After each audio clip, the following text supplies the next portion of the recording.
Kathalia block এলাকার উপজাতি সীমান্ত সংলগ্ন গ্রামীণ এলাকাতে চিরাচরিত ঐতিহ্য রক্ষার্থে এখনও খেজুর গাছ কেটে কতিপয় গাছিয়াল খেজুরের লালি বা নলেনের পাটালি গুড় তৈরি করে বাজারজাত করার প্রচেষ্টা শুরু হয়ে গেছে।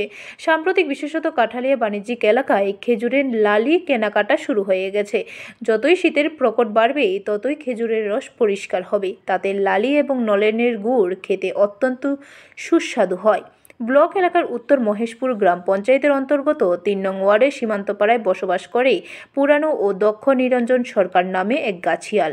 উনি দীর্ঘদিন ধরে একেবারে সীমান্তের পাশে আইবিবি রোডে ধারে 10টি খেজুর গাছ কেটে মোটামুটি এই শীতের মরশুমে বেশ কিছু টাকা উপার্জন করেন। গাছ কাটার সময় একান্তে সাক্ষাতে উনি জানালেন, দেখুন, জিনিসপত্রের দাম অনেক বেড়ে গেছে। লালি তৈরি করতে লাকড়ির দরকার হয়, কিন্তু লাকড়ির এখন যথেষ্ট সংকট, দামও বেশি। খেজুর গাছ কাটার ছিনিদার দাম বেড়ে দাঁড়িয়েছে 800 টাকা। এছাড়া অন্যান্য জিনিসপত্রের দামও বেশি। কাজে এবার লালির দাম বিক্রি করা হবে 400 টাকা লিটার। যদিও গত বছর 300 টাকা থেকে 350 টাকা বিক্রি করা হয়েছে, কিন্তু এই বছর 400 টাকায় অবশ্যই বিক্রি করতে হবে।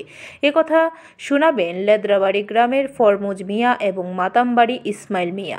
তারাও বেশ কিছু খেজুর গাছ কেটে মানুষের চাহিদার পাশাপাশি নিজেদের কিছু অর্থ উপার্জন হয়। পৌষের মকর সংক্রান্তি উপলক্ষে বাঙালিদের ঘরে ঘরে পিঠেপুলি খাওয়া হয়। এই পিঠেপুলি খাওয়া চিরাচরিত অভ্যাস। মকর সংক্রান্তি যত এগিয়ে আসে বাজারে বিশেষ করে খেজুরের লালির দাম বেড়ে যায়। এমনকি বিভিন্ন প্রান্ত থেকে বাড়ি বাড়ি এসে লালি ক্রয় করে নিয়ে চলে যায়, যে কারণে মকর সংক্রান্তির আগে কাঠালিয়া বাণিজ্যিক এলাকায় লালি তো পাওয়াই দুষ্কর হয়। সম্ভবত চলতি মরশুমে খেজুর গাছ কাটার গাছিয়াল অনেক কমে গেছে। তার কারণ নতুন করে কোনো গাছিয়াল এগিয়ে আসছে না খেজুর গাছ কাটার জন্য। সমস্যা একটাই, তাই আগামী দিন খেজুরের লালি পাওয়াটাই দুষ্কর হবে। আমার নাম নিরঞ্জন সরকার, কাঠালিয়া উত্তর মহেশপুর বাসিন্দা।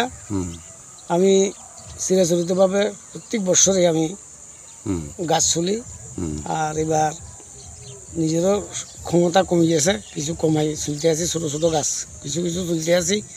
আর জিনিসপত্রের যে দাম, এই দাম অনুসারে এই রাবণ মূল্য পাওয়া যায় না, এই রাবণ মূল্য একটু বাড়তে দিব।